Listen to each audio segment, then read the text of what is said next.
10,000 रुपए का इनकम भी हो जाएंगे। पत्नी बार बार समझाती है, स्वामी जिस धन के पीछे आप भाग रहे हो ना, यह धन एक दिन आपको सरासर लेकर के चले जाएंगे और यह धन आपके साथ नहीं जाएंगे। कहा, देवी तुम तो बड़ी विद्वान हो गई, कथा में जाते जाते संत की वाणी बोलने लगी, इसलिए आप जाइए, हमें नहीं जाना। लेकिन महाराज जी, आज उनकी पत्नी कथा में गई और कथा से आई। कथा में जाने के बाद पता चला कि हमारे गांव के बहुत सारे संत गंगा स्नान के लिए जा रहे। अब पत्नी अपने पति से निवेदन करते हैं, स्वामी मैं तो बहुत बार गई हूँ गंगा स्नान के लिए, लेकिन आप एक भी बार नहीं गए, क्यों माताएं? गंगा स्नान करने के लिए जाते हैं कि नहीं? लेकिन माताएं आगे रहती है। फिलहाल छठ पूजा आएंगे, उसमें भी गंगा स्नान करेंगे, कोई त्योहार हो गंगा स्नान करेंगे। लेकिन आज पत्नी अपने पति से कहते हैं, स्वामी आपको गंगा स्नान जाने के लिए तैयार हो जाइए, क्योंकि मैं आपको गंगा स्नान के लिए जाने की सारी व्यवस्था कर दी हूँ। लेकिन पति कहते, नहीं देवी मुझे गंगा स्नान नहीं करना है। कहा, नाथ इतना धन किस काम का, जब उस धन का आप उपयोग ही नहीं सही करेंगे, फिर उस धन का क्या करेंगे? क्यों? क्योंकि कहते हैं धनहीन कहे धनवान सुखी, धनवान कहे सुख राजा को भारी, राजा कहे चक्रवर्ती सुखी, चक्रवर्ती कहे सुख इंद्र को भारी, इंद्र कहे चतुरानन सुखी, चतुरानन कहे सुख विष्णु को भारी। लेकिन तुलसी बाबा विचार कहे, हरि भक्ति बिना सब लोक दुखारी, हरि भक्ति बिना सब लोक दुखारी। बोले प्रेम से भक्त भगवान की। देव स्वामी, यदि आप इस धन का सदुपयोग नहीं करेंगे, तीर्थ नहीं करेंगे, दान धर्म नहीं करेंगे, तो क्या करेंगे? बहुत बार मैं आपसे विनती किया, स्वामी कभी अपने द्वार पर संत महात्मा को बुलाइए, कथा करवाइए, भंडारा करवाइए, लेकिन आपने मेरी एक नहीं सुनी। तो फिर इस धन का क्या काम? क्योंकि कहते हैं खाया पिया अंग लगा, दान पुण्य किया संग लगा, और बाकी जो धन बचा उसमें, उस धन में क्या लगा माताएं? उस धन में जंग लगा। क्योंकि आपके जाने के बाद पता नहीं आपका पुत्र उस धन को वेश्यालय में उड़ाएंगे कि जुआ में उड़ाएंगे, शराब में लुटाएंगे, इसका पता नहीं। तो आपने जो इतनी मेहनत की है स्वामी, उस धन का क्या होगा?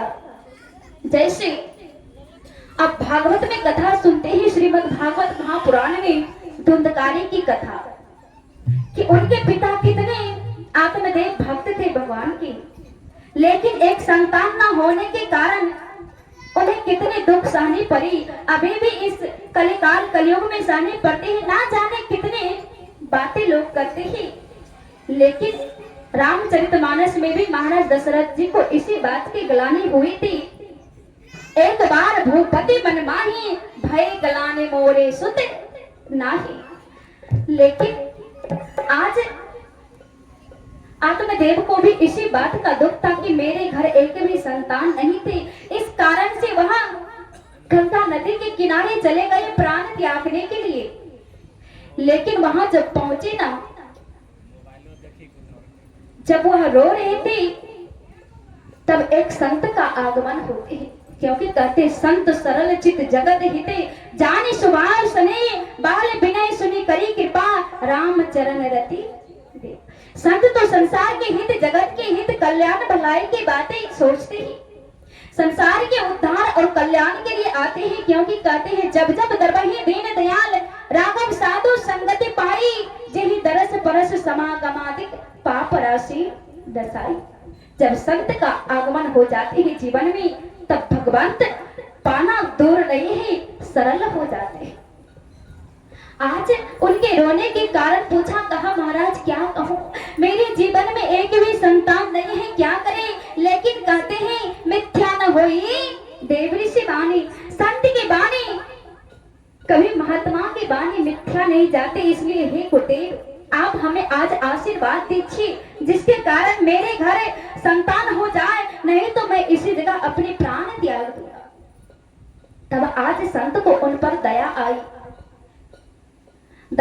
तो आज महात्मा एक फल देते हैं, कहा लो आत्मदेव, इसी फल से तुम्हारे घर संतान आएंगी, इस फल को तुम अपनी पत्नी को खिला देना।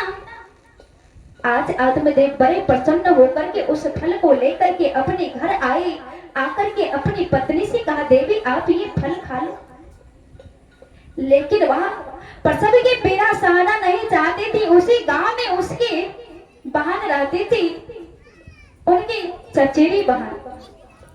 आज उनकी बहन उनके घर आई और वह अपनी बहन से धुंधली कहती है, सुनो बहन, आज मेरे पति देव ये फल लाए हैं और ये खाने के बाद मेरे गर्भ से एक संतान का अवतार होगा, प्राकट्य होगा, लेकिन मैं प्रसव पीड़ा सहना नहीं चाहती हूँ, क्या करें।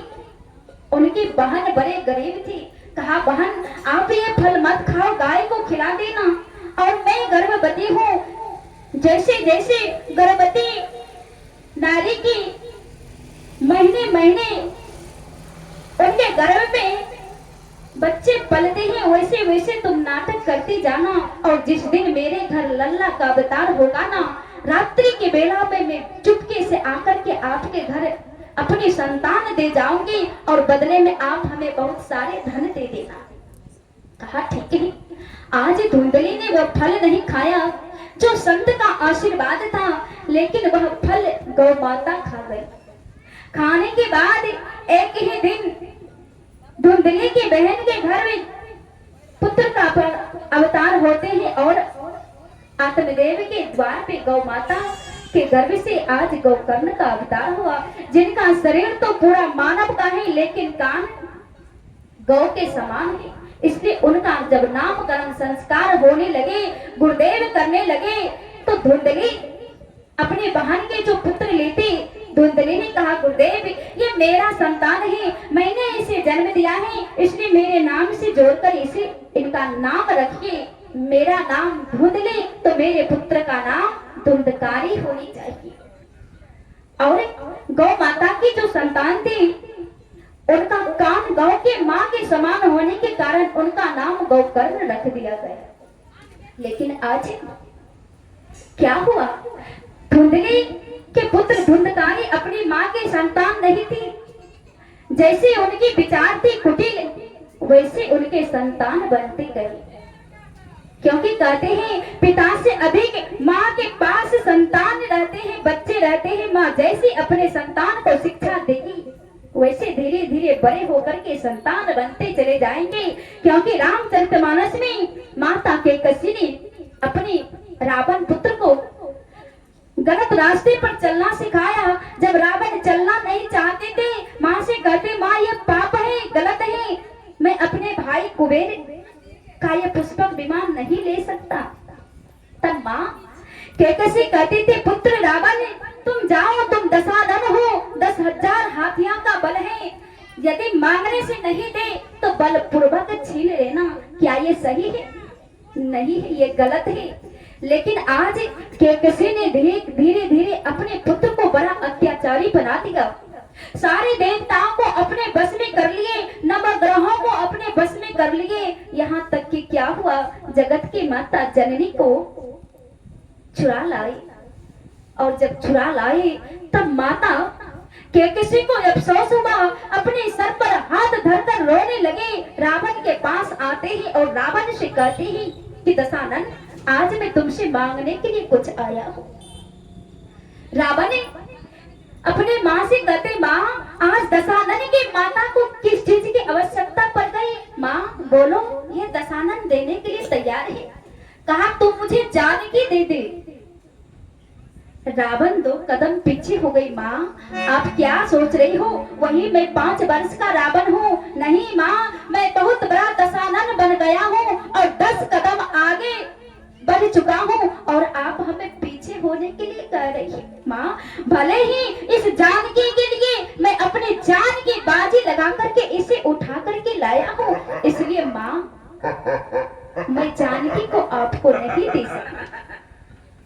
रावण की बात को सुनकर के आज माँ कैकसी चिंतित हो गई, रोने लगी कि मेरे कारण ही आज मेरा रावण इतना बड़ा अत्याचारी हो गया कि जगत की माता जननी को उठा करके ले आया।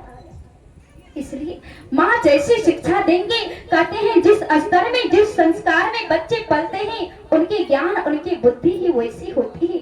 यदि चोर के संग में घुरेंगे तो चोरी करना ही सीखेंगे, छोटा मोटा ही सही। शराबी के संग में चलेंगे तो शराब पीना ही सीखेंगे। यदि संत का संग करेंगे तो संत बानी ही ना सीखेंगे। क्योंकि कहते हैं सत सुध रही सत्संगति पाई, अपारस परस कुधा तो सुहाई। आज वही पत्नी संत के बानी सुनते सुनते उनके अंदर ज्ञान की प्राप्ति हो चुकी थी। अपने पति से कहते हैं स्वामी आप गंगा स्नान के लिए जाइए। कहा देवी ठीक है, यदि तुम इतनी विनती कर रही हो तो मैं जाता हूँ, लेकिन तुम गाड़ी भाड़ा नहीं करना, मैं पैदल ही चला जाऊंगा, कुछ दूर पे ही गंगा जी है। क्योंकि व्यर्थ में क्यों गाड़ी वाले को रुपए दो, बड़ी मेहनत से रुपए कमाई जाती है। कहा ठीक है। कहा सुनो देवी, खाने के लिए गंगा किनारे के लिए यही व्यवस्था कर देना। कहा ठीक है स्वामी। उनके बैग में दही और चूड़ा बांध दिए, चल दिए गंगा स्नान के लिए। और देखते ही जब गंगा स्नान के लिए जाते हैं तो स्नान वाले घाट पर बहुत भीड़ जमी होती है। आज वह सेठ जी गया, जिस गंगा किनारे स्नान के घाट थे वहां वे स्नान नहीं किया। पास में कुछ दूर देखते हैं क्या होते हैं, रहते हैं समत शांत। सोचा यहाँ कोई नहीं है, ना नंगा भूखा भिखारी कोई यहाँ नहीं है, मुझे कुछ देना भी नहीं पड़ेगा। वह शमशान वाले घाट पर गया, बैग रखा और 3 बार नाक मुंद करके गंगा जी में डुबकी लगाया। और जैसे ही खड़े होकर के पीछे मुड़ते हैं कि शमशान वाले घाट पर एक भिखारी बैठा है। जजमान की जय हो, जजमान की जय हो, महाराज लाइए दक्षिणा। कहा लो, इस दक्षिणा के कारण मैं तो शमशान में नहाए, फिर भी यहाँ ये भिखारी हमारी पीछा नहीं छोड़े। लेकिन पता है वह भिखारी कौन था? वह भिखारी कोई और नहीं था, भगवान श्री हरि नारायण उनके बल का, उनके बुद्धि का, उनके धन के परीक्षण करने के लिए आए थे। और वह जैसे ही वापस आए, गंगा जी से बाहर निकले, कहा यजमान मुझे दक्षिणा दो। कहा मैं दान दक्षिणा किसी को नहीं देता, पैसे बड़े मेहनत से हमने कमाए हैं, ऐसे में तुम्हें कैसे दे सकता हूँ? अभी मेरे पास रुपए नहीं है। लेकिन उनके पास बहुत रुपए थे। लेकिन कहते हैं भगवान से कोई वस्तु छिपी नहीं होती है। कहते हैं मेरे मालिक के दरबार में सब लोगों का खाता, मेरे मालिक के दरबार में उजली करने कर ले भैया, कर में न करियो काला। उजली करने कर ले भैया, कर में न करियो काला। लाख आँख से देख रहा है हमें देखने वाला, उसकी नैया पार लगाता,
जैसे वह गंगा जी स्नान करके बाहर निकले ना, तो आज घाट पर भूखे भिखारी बन करके प्रभु बैठे हैं, यजमान कुछ दक्षिणा दीजिए। लेकिन आज जैसे ही कहा कि मेरे पास कुछ नहीं है, क्या आप उधारी दान लेना चाहते हो? महाराज जी, क्या यज्ञ है, कोई जगह है कि रसीद पर उधारी भी लिखा देते हैं, 2-4 दिन के बाद जमा कर देते हैं। गंगा स्नान करने के लिए जाएंगे, उतनी दूर उधारी दान दे करके आएंगे। भोले आज प्रभु कहते हैं ठीक है उधारी सही, लेकिन कितना देना है वे तो बताइए, तभी ना लिखेंगे। कहा बस 1 रुपए, 1 रुपए से मैं अधिक दान नहीं दूंगा, आप लिख लीजिए। कल आना मेरे घर पर, फिर मैं आपको दूंगा। कहा ठीक है उधारी सही। आज वह उधारी दान देकर के गंगा स्नान करके आ गए। आने के बाद रात्रि का विश्राम किया, सवेरा हुआ कि द्वार पर की यजमान की जय हो, यजमान की जय हो। तो सेठ जी ने पत्नी से कहा देवी देखो तो कौन दरवाजे पर आए हैं। आकर के दरवाजा खोला तो एक ब्राह्मण। कहा स्वामी कोई साधु ब्राह्मण आए हैं, कह रहे हैं यजमान की जय हो, उधारी दान दिए हैं, आप मुझे वापस कर दीजिए। पता है उन यजमान का नाम क्या था? उनका नाम था दानचंद। आज वहां पत्नी वापस जाकर के हाथ जोड़ करके कहते हैं स्वामी द्वापर ब्राह्मण आए हैं, वह कह रहे आप 1 रुपए उधारी दान दे आए हैं, आप जाकर के उन्हें दे दीजिए। पत्नी से कहते हैं देवी सुनो, जाकर के कह दो अभी घर में नहीं है। अब पत्नी विचार करने लगी स्वामी यह कैसी आज्ञा है आपकी, आप घर में हैं और आप हमसे झूठ बोलने के लिए कह रहे हैं 1 रुपए के खाते, आप जाकर के दान दीजिए। कहा नहीं आप जाकर के कहो, क्योंकि पत्नी का कर्तव्य होता है पत्नी के हर आज्ञा का मानना। लेकिन ऐसा नहीं कि कोई गलत कार्य कहे फिर भी उस आज्ञा को मान ले, क्योंकि कहते हैं पत्नी जो पत्नी अपने पति को पतन होने से बचाए उसे पत्नी कहते हैं, और पत्नी का कर्तव्य होते हैं अपनी पत्नी के मान मर्यादा उनके सम्मान की रक्षा करना। पत्नी तो अपने पति धर्म निभा रही है। द्वार पर गया हाथ जोड़कर कहते हैं महाराज मेरे पति अभी घर में नहीं है। कहा कोई बात नहीं है, आप हमारे खाने पीने की व्यवस्था कर दो, मैं यही रहूंगा, जब तक मेरे यजमान नहीं आ जाएंगे तब तक मैं नहीं जाऊंगा। पत्नी पुनः गई अपने पति से कहा स्वामी वे तो खाने पीने की व्यवस्था करने के लिए कह रहे हैं, इससे तो अच्छा है आप उसे 1 रुपए दीजिए और रफा दफा कीजिए। कहा ऐसे कैसे दे दे, जाओ उनसे कहना कि मेरे पति की तबीयत खराब हो गई है, इसलिए फिर कभी आएंगे दान लेने के लिए। पुनः पत्नी आई। कहा बाबा आप अभी चले जाइए, कल परसों आ जाना, क्योंकि मेरे पति की अभी तबीयत खराब है, उसे लेकर के अस्पताल जाएंगे। कहा कोई बात नहीं, जब तक उनकी तबीयत ठीक नहीं हो जाती तब तक मैं नहीं बैठ करके सीता राम राम राम सीता राम राम राम सीता राम राम राम सीता राम राम राम।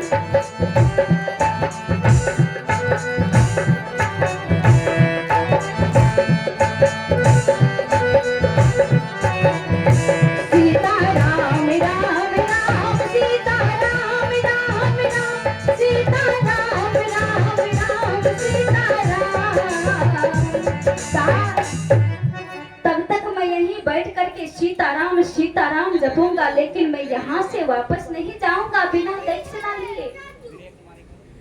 पत्नी जाकर के कहते हैं अपने पति से स्वामी ये तो जाने के नाम ही नहीं ले रहे हैं, गाड़े यहीं बैठ करके दरवाजे पर सीताराम जपेंगे जब तक दक्षिणा नहीं मिल जाती। स्वामी इससे अच्छा आप दान दे दीजिए। कहा नहीं मैं नहीं दूंगा, इतने मेहनत से मैं धन कमाए हैं, धन अर्जित किए हैं, ऐसे किसी भिखारी भूखे को कैसे दे दूं। लेकिन आज पति अपने पत्नी से कहते ऐसे नहीं जा रहे हैं ना, तो जाओ तुम अपनी रोती धोती आंखों से आंसू बहाती हुई जाना और कहना बाबा मेरे पति इस संसार से चल बसे। बताइए, इतने झूठ तो बोल चुकी, लेकिन किसी पत्नी से कोई पति कहेंगे किसी के सामने जाकर के आप कहो कि हमारे पति अब जीवित नहीं, इस संसार में है, तो क्या यह करेगी? कहा स्वामी ये हमसे नहीं होगा। कहा देवी यदि तुम मेरी पत्नी हो तो अपने पति की आज्ञा मानो और रोती धोती जाओ, उनसे कहना कि मेरी पति अब इस संसार में नहीं है। पत्नी बेचारी क्या करे, वह रोती हुई आंखों से आंसू बहाती हुई जाती है, हाथ जोड़ देते हैं बाबा। कहा क्या हुआ देवी? कहा बाबा क्या बताएं, अब इस संसार में हमारी पति देव नहीं रहे, अब कौन आपको दान देगा, मेरा क्या होगा? क्योंकि रात मैंने एक स्वप्न देखी और उस स्वप्न मेरे पति इस संसार से जल बसे। महात्मा कहते हैं देवी चिंता करने की कोई बात नहीं है, हम है ना सारी व्यवस्था कर देंगे, सारे मोहल्ले वालों को बुला करके लाएंगे और सारे कार्य में करेंगे। लेकिन पत्नी रो रही है और वह बाबा जी के एक इशारे से सारे मोहल्ले के लोग जमा हो गए और कहा कैसे वह पति अपने श्वास रोके हैं, जैसे मृत शरीर पड़ा हो और इस शरीर को छोड़ करके यहाँ जीवात्मा निकल जाते हैं। कहा कवनी बीरी छियाई चिराई खोटे बाला गवलो जाके सुन का के आंगना मारे हो। रो रही है पति के सामने बैठ करके, मोहल्ले के सारे नर नारी आकर के उन्हें शांत करा रहे हैं, चुप हो जा बहन, क्या करे ये तो विधि का विधान है, आज नहीं तो कल सभी को जाना है। कहा कवनी बीर छियाई चिराई खोटे बाला गवलो जाके सुन का के आंगना मारे हो। उड़ गई हो कातिया सारे हो।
जैसे कहती मैं बिल्कुल वैसी वैसी करती गई का कहले जबल तो जैसन कहले हम तुरते वैसन तब होता कायने काले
सारे नर नारी उन्हें शांत कर रहे हैं। बहन क्या करोगी? महात्मा जी सारे समाज मोहल्ले को बुला करके एकत्रित कर दिए। उनके लिए अर्थी तैयार की गई और उन्हें नहला धुला करके उस अर्थी पर सुला दिया गया। और पत्नी बार बार रो रही है कि हमारे पति नहीं मरे हैं, वे जीवित हैं और श्वास रोके पड़े हैं। लेकिन कोई उसकी बात मानने के लिए तैयार नहीं है। और उस सेठ जी को देखिए, 1 रुपए के खातिर चिता पर सो गए, जलने के लिए तैयार है, लेकिन 1 रुपए दान देने के लिए नहीं तैयार है। सो गए, पत्नी रो रही है, बिलक रही है। समाज परिवार के सभी व्यक्ति उसे शांत कर रहे हैं, धैर्य बंधा रहे हैं कि बहन चुप हो जाओ, क्या करोगी? ये संसार का परंपरा है, जो आया है सो जाएगा, आज नहीं तो कल जाना है, क्या करोगी? जो होना था सो हो गया। लेकिन पत्नी कह रही है, उसकी बात कोई मानने के लिए तैयार नहीं है। सभी यही करे, शायद ये पति के शोक में, उनके प्रेम के कारण ये सदमे में आ गई है, इसलिए ऐसा बोल रही है। भला जीवित व्यक्ति कोई मरने के नाटक क्यों करेंगे? लेकिन उनकी बानी पर किसी को भरोसा नहीं हो रहे हैं और अर्थी लेकर के कहां जा रहे हैं? शमशान। महाराज जी कहते हैं सम जोड़ शान बराबर शमशान, जहां जाने के बाद सबकी शान एक समान है, सबकी लिबास एक समान है। ना तो वहां धर्मान, विद्वान, गुणवान, बुद्धिमान, पहलवान कोई नहीं है, सब एक समान है। समझो शान बराबर शमशान, जहां जाने के बाद सबकी शान एक समान हो, इसलिए तो उनका नाम रखा शमशान। और उस शमशान में भोलेनाथ हमेशा विराजमान रहते हैं। क्यों रहते हैं? क्योंकि जिस सब को लेकर के, जिन अर्थी को लेकर के हम आप ये राम नाम की ध्वनि करते हुए जाते हैं, राम नाम सत्य है, राम नाम सत्य है, सबका यही गति है। भले ही वह व्यक्ति अपने मुख से, अपनी जीवा से राम नाम कभी ना जपा हो, भले ही भगवान की कथा नहीं सुनी हो, भले ही वह संत ब्राह्मणों को दान ना दी हो, लेकिन उनकी जीवात्मा शांति कल्याण के लिए सारे समाज परिवार जो शमशान घाट तक जाते हैं, केवल उनकी मंगल कामना, उनकी आत्मा सदगति के लिए ये राम नाम के जाप करते हुए जाते हैं। इसीलिए न जाते हैं, इधर से तो जाते हैं, लेकिन देखिएगा आते वक्त कोई नहीं जाप करते। कहीं तो कहते हैं पूछने पर कि दीदी जी डर के कारण राम नाम जपे हुए जाते हैं, भूत के कारण। अब भूत भी होते हैं, पहले तो भक्तों से, भगवान के भक्तों से कोसों दूर रहते हैं। भूत पिशाच से निकट नहीं आवे, महावीर जबे नाम सुनावे। जो राम का भक्त है, उनकी रक्षा करने के लिए गदाधारी हनुमान खड़े हैं, फिर डरने की क्या बात है? कहा उनकी आत्मा शांति कल्याण के लिए राम नाम जपे जाते हैं और यह शरीर जिस शरीर को हम आप सजाने संवारने में, खाने पीने में कीमती समय को नष्ट कर रहे हैं। संत कबीर साहब कहते हैं, जे तो मनुष्य तन पाएंगे, प्रभु के भजन करो है, असखिया है फेरो ना मिलता ऐसन दे है। ताने धाने छुटी जे तो तन भी छूटेगा। क्या ये शरीर जाते हैं साथ? नहीं। क्या ये धन जाते हैं? जो गेठरी में रुपए बांध देते हैं माताएं बहने, वे धन भी नहीं जाते हैं। शमशान जाने के बाद वहां जिनके संरक्षण में वे घाट होते, वह सारे रुपए धन खोल लेते हैं। क्या जाते हैं? तो ये राम नाम रूपी धन जाते हैं। जो हम सभी बैठ करके कथा में ये धन कमा रहे हैं, इस धन को ना तो चोर लूट सकते हैं, ना अग्नि जला सकते हैं, ना पानी बहा सकते हैं। केवल यही एक धन है, राम नाम रूपी धन, जो हम आप लोगों के साथ जाते हैं। ये शरीर तब तक साथ है जब तक इस शरीर में ये जीवात्मा है, तभी तक आपके सारे परिवार हैं, सारे रिश्ते नातेदार हैं। उसके बाद आपका कोई नहीं है। इसलिए कहा, उड़ी गेल पिंजरा से सुगन हो, बदन मां बेकार हो गई। उड़ी गेल पिंजरा से सुगन हो, बदन मां बेकार हो गई। तने से पराई अब परन मां हो, तने से पराई अब परन मां हो, बदन मां बेकार हो गई।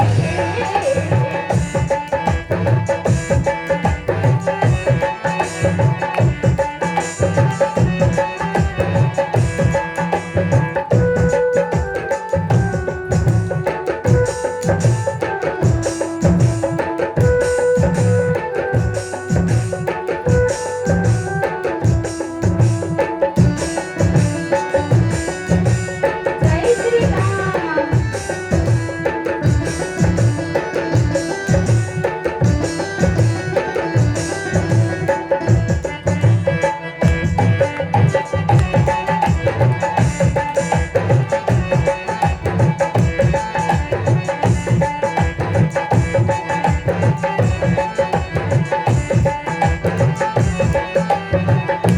और ये आगे कहा, जब इस शरीर से जीवात्मा निकल जाते हैं, तब इस शरीर को भाई बंधु सभी कुटुंब परिवार सभी लेकर के शमशान जाते हैं। जाने के बाद चिता रचाते हैं। कहा, काशी मेरे घाटी में जो हो जो पाती,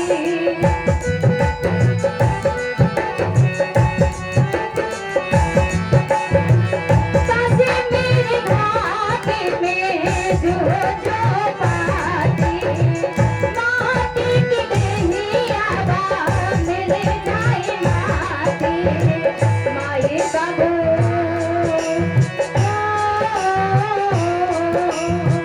माए बाबू रोबे ले लगन माओ, सुगन माँ फरार हो गई।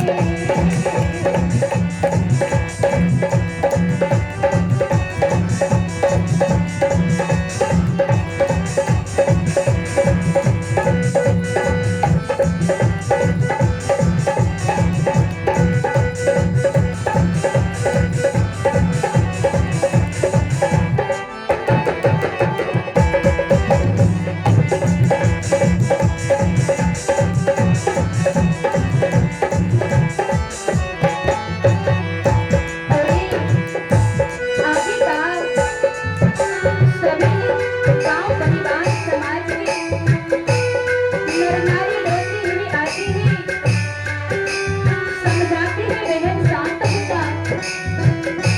ये सुन करके बहुत बुरा लगा। तोला पड़ोसी सावा सोने के उदास बा,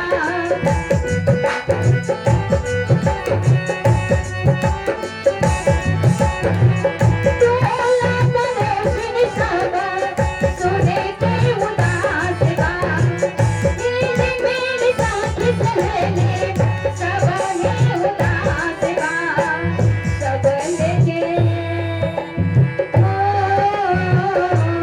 सब लेके आइल बात मनवा हो बदनवा बेकार हो गई उड़ गेल बिजरा से सुगनवा हो बदनवा बेकार हो गई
बीमारी बाजा ऑपरेटर से निवेदन है वह अपने बाजा के पास आवे बाजा ऑपरेटर छोरे छे मेघनी हां ओकरा लपड़ धपड़ लागे छै बजा